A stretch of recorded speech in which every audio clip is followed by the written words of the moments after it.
New Zealand have created history and they are the first team to whitewash India in 24 years at home. What an incredible achievement. No one who would have expected this coming from the poor T20 World Cup and then a poor series against Sri Lanka coming into this, but they just played wonderful cricket. They kept believing in themselves and this is an incredible achievement. They have outspun India at home to conquer their own den. This will do a wonderful confidence to them and it's very nice for world cricket. As you can see, cricket is a wonderful leveler. A week ago we saw Pakistan getting decimated at home, losing to Bangladesh at home, and now Pakistan have beaten England and won a series at home, and we are talking about how difficult it is to beat India at home, and we see that the tables have turned around and India have got whitewashed at home. So that's why cricket is a great leveler. Do not take any opposition lightly. That is the lesson this game shows. Wonderful, some incredible. I think everyone has contributed. This is an incredible achievement. I think it will definitely stand, as of now, will stand as the greatest achievement in New Zealand cricket history. If you take for every player, Devon Conway, the way he gave those starts, he was the one who gave that momentum in the New Zealand innings, both in the first and second test. He took the attack to the bowlers, put them on the back foot, and gave that confidence to the New Zealand batters to come and play in a positive manner. He set the tone well. And then we had Tom Latham. We cannot forget that significant innings in the second test. The way he played, especially the way he played Ashwin, the sweep shots, and incredible. That 86, I think, will be one of the best innings of his career. Rachin Ravindra, of course, with that magnificent 100 in Bangalore, and then that 65, he just showed that he's the future and he has that generational potential in him. And then we have Glenn Phillips contributing all around, taking crucial wickets across all the games. Some diving stops, some magnificent catches, some crucial knocks, a very important 48, and in the third test, important those cameo of 26, those 2 sixes were very, very crucial in New Zealand's victory. So he played a very, very important part and complete all-round performance by him. Mitchell Santner, of course, the spell which he bowled in the second test, and then Ajaz Patel. People wrote him off. They felt in the absence of Santner, can he really fulfill that absence? Because he was not up to the mark in the first 2 tests. But he kept believing in himself. He knew that the conditions suited him. If he could bowl in the right areas, things will come good. And he delivered when it mattered the most. And he also had a wonderful series and he ended up being the leading wicket taker. And of course, we have the others as well. We have the fast bowlers. Matt Henry, he set the tone for the 46 all out. That was what gave New Zealand that spark. When you start a series with getting an opposition for all out for 46, it gives you that confidence and it puts you on the front foot. And Matt Henry with those line and lengths he bowled on those overcast conditions, he set the tone. Will O'Rourke again showing he's a future star. That extra pace and bounce, that ball which shocked Virat Kohli, that 153 km delivery, and he kept telling that even in that second new ball in the second test, he got those breakthroughs. And Daryl Mitchell, he was not up to the mark. He had a poor patch, but we all know he's one of the best players of spin going around, and he believed in himself that when he will deliver if he keeps applying himself, and he played a very crucial 82 in the third test. And if Ashwin did not take his catch, he would have taken India completely out of the game the way he was batting. So Daryl Mitchell again coming good when it mattered. So it's like every member, even Tim Southee, you can say has contributed more with the bat. Of course, that important innings which changed the complexion of the game. We thought that India might push New Zealand back with making sure they don't lead by a significant margin. But he played that crucial cameo with 4 sixes, that partnership with Rachin, and then he got Rohit Sharma in the first 2 tests as well. So Tim Southee, everybody. You see any name you take who has played in the team, everyone have come and played a part at some part with the other. Tom Blundell as well, that 41, and then very good catches, very good crucial wicket keeping behind the stumps as well. So everybody, it is a complete team effort. This is what a total team victory means, and it's a wonderful achievement. They're showing New Zealand are always a dark horse. They are not an opposition to be put away, and they have an incredible talent. And they just came and they knew that if they approach the game with positivity, even something like beating India at home, they can. It is possible. It is not even like Australia and England have found it hard, but they have shown the way how to beat India at home. So coming to the third test, New Zealand won a good toss. They decided to have a bat. They started pretty well, and I think, I mean, again, it was the tone was very well set from the openers. They were positive, and then they did lose Conway early. But I think Will Young, he coming as a replacement. Again, I really forgot to mention this man. Will Young, of course, coming as a replacement for Kane Williamson. It isn't easy. Like sometimes you have it in your mind that you're just there because of someone's absence. But still, he used this opportunity to prove himself. Every match he played, he started well. He played very crucial knocks, and he showed very solid defense. I think, especially his defense, the way he defended Ashwin and Jadeja, that the way he countered the bounce and the way he played them off the back foot was very impressive. I was too impressed by Will Young. I see. Sometimes when I saw Will Young bat, I could see Kane Williamson batting. The solidity with which Will Young batted, I really felt at times that Kane Williamson was batting. It's like the successor is here. That's how I felt, and a well-deserved man of the series for Will Young. I'm really happy for him. Coming to fulfill the shoes of a big player like Kane Williamson, didn't panic at all, made full use of opportunity, and it was wonderful. I think that 71 was a wonderful knock on a pitch where it was turning nuts and bolts.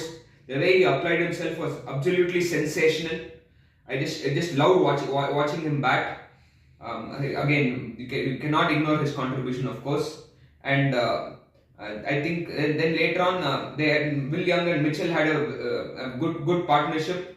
It was looking like they're cruising away with the game, but India came back well. The lunch session, they bowled good areas, and they got quick wickets. They ensured that partnerships, too many dominating partnerships do not build, and they made sure that they cruised the New Zealand innings early for 235. At one point, it looked like the way New Zealand were going, they might end up getting like 300 or at least like 250 to 270.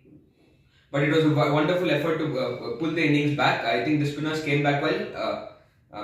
So 235, we thought it was definitely, still seeing the conditions, it looked a good score, but something like 270 or 300 would have been like, it would have taken the game away. So India fought back well, and it was definitely a 50-50 contest at that point.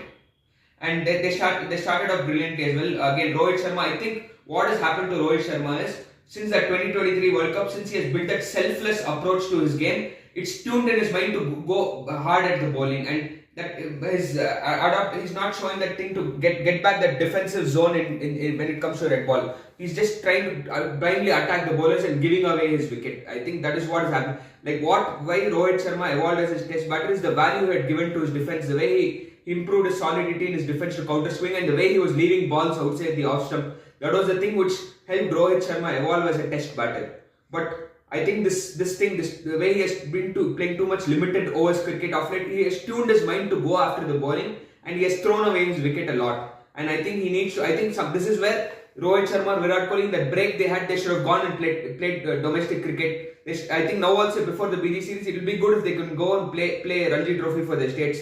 Sometimes you have to know that you are in a bad patch and let go of the ego of yourself being in that position and go. Because if you see Australia, Steve Smith, Cummins, everyone are playing that Shield tournament which is going on, that domestic tournament. Even they're practicing, and even though they know they have a level, they're putting that effort to be ready. That is what is needed. I think that extra commitment is needed. However big a player you are, you have to show that extra commitment, and that was lacking, I think. And I could see clear lack of preparation, and clearly you have been away from Test cricket, and that was clearly visible from Rohit Sharma. Jaiswal has batted wonderfully in the series. I think again he could have capitalized on his starts. He always starts well, but he kind of ends up giving it. I think that reverse sweep, he wanted to. Sometimes you cannot blame him. You have to be positive against the spinners on such surfaces. So I wouldn't blame him for that shot. But again, he started well. He got a good 30. And Rishabh Pant as well, he batted wonderfully. That partnership between Rishabh Pant and Shubman Gill, Shubman Gill got lucky, but again, I could see clearly he has worked on his defense. Even you could see he was having a word on Gambhir on what error he was doing when it came to defending the ball, and how he kept that bat in front of his pad. I could see that improvement. That I like. I appreciate that from Shubman Gill. He's the will to improve and should prove himself in these tough conditions. That is what is a sign of a cricketer who is determined to achieve big, and he really did that well. I was really. I could see that he has worked, and the last game he was looking at a point that somewhere or the other he was going to give it away in his defense, but he looked so solid. Except for that drop catch from Blundell, he just looked so solid. And I think again, coming to Virat Kohli, I don't know what is wrong with him. This I didn't. I mean, we know he has been having technical flaws, but what poor game awareness was that? I don't know. Like, why would you run for that, run like that on the last ball? I think he's just mentally he's not here. There is something wrong. Whether he's really motivated enough, that is also a question mark. I think there is something really missing. I think I see a lack of spark. I hope that BG series and the Australia being playing Australia is always a challenge he looks forward to. I hope he gets that fire back. It's very important if India need to step up in the BG series. And Virat Kohli again was disappointing. It was again a good opportunity for him to play a knock, but he threw his wicket away for nothing. Then Pant and Gill's partnership looked like it was taking India back in the game completely. And Ajaz Patel was struggling with his lengths. And even Glenn Phillips wasn't getting, was put off his length by very good batting from Pant and Gill. They really, the way they attack the spinners and the way they use their feet and put them off their lengths was wonderful. I thought that partnership was taken it away, but again, post lunch, New Zealand kind of got it back on track.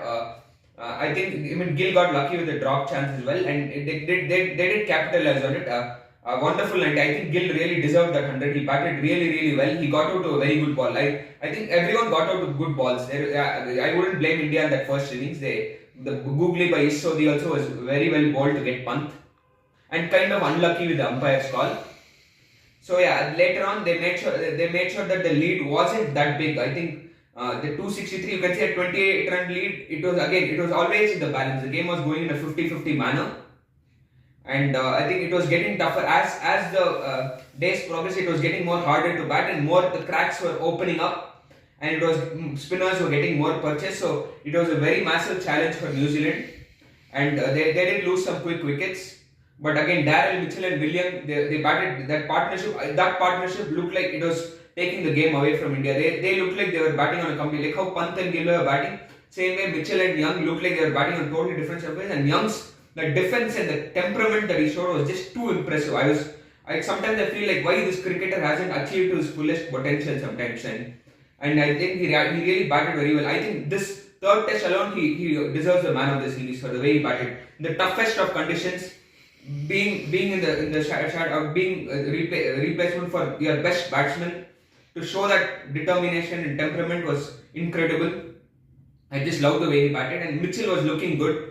That catch by Ashwin turned it around, and I think Ashwin had a very poor series.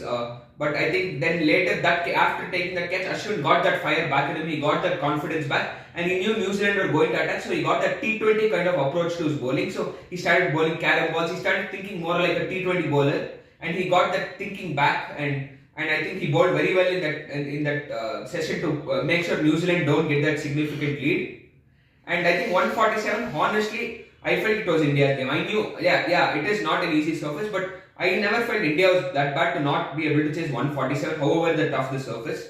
And they have, the thing is, New Zealand are playing in the absence of Santner, who's their prime spinner, and also that makes them one batter short, and India have a batting till number 10. That gives them a very big advantage. And on that, if you're not chasing 147, there is seriously long. I think there is something technically very wrong. I think they have to really work on their technique against playing spin. I think what they're doing is they're playing this Mumbai surface, as some experts said, has that extra bounce, but they're playing more for the turn, and they're not able to go. They're not pushing themselves back to counter that bounce. That is what I felt. I think William, the way he, especially against Jadeja, the way he went on the back foot was really impressive. He was able to predict that the surface had that bounce. That is what I think our batters lack. We are trying to play more like we were expecting the ball to keep low, and I think that was the mistake. And the judgment and technique, there was a lot of flaws. But there was one guy who was batting on a different pitch. His name was Rishabh Pant. I thought the way he batted, he was going to seal the game for India. Very unlucky with that catch. I think where there was a slight nick. It was controversial, but I saw the replay a couple of times. Definitely there was a spike. Unlucky with that, but if not for that, and let's be honest, he got lucky with that LBW shot as well. But he batted wonderfully. He gave hope. But I think very poor application from India. It's a disappointing performance, and it's not something you can just get away, because 147 at home, however tough the surface is, when you say Team India, you are expected to have that caliber to deliver. And without Santner being there in the team, if you are not able to, then definitely there is no doubt New Zealand bowled very well. They hit those spots. They did what they needed to do, but India could have definitely applied themselves better. 147 is not an impossible chase. Very, very disappointing performance. I think it is a concern going to the BGT. They will definitely go low on confidence. The WTC chances winning 4-0 in Australia. I mean, who expected New Zealand to win 3-0 coming to India, having such a dominating record at home? So I will not say impossible, but Australia, after losing 2 BG series, they will definitely come hard. It's going to be a very it's not going to be easy at all. It's going to be a very tough fight, and maybe I think for the poor cricket we have played, maybe we don't deserve this final. I think South Africa deserves it better. Let's see what happens. Like, can India really come back from there and do a massive fight again in Australia? That would be a comeback for the ages. Who knows? But if they really have to do that, they have to fight hard. They have to work on their skills. They have to show more determination. I think the senior players and everyone has to keep being regular and show that eagerness to up their game. I think that was really missing. And New Zealand, after that Sri Lanka defeat, their ego was hit. When you're 6-13, you get all out for 86. That hit their ego. I could see that second innings, it really frustrated them that this is not us, and they came back from there. That they came back and won a Test series in India 3-0. That is how you fight back. New Zealand have shown that when you're down, you have to rise up. That is what New Zealand has shown. So that is what I'm expecting India to do. I expect a better fight. I expect them to work on their game, better their game. It's not the end of the world. A poor performance, it's an unforgettable series, but it teaches you to come back. And also, we have to start looking at the youngsters as well. Our senior players have been underperforming for quite a while.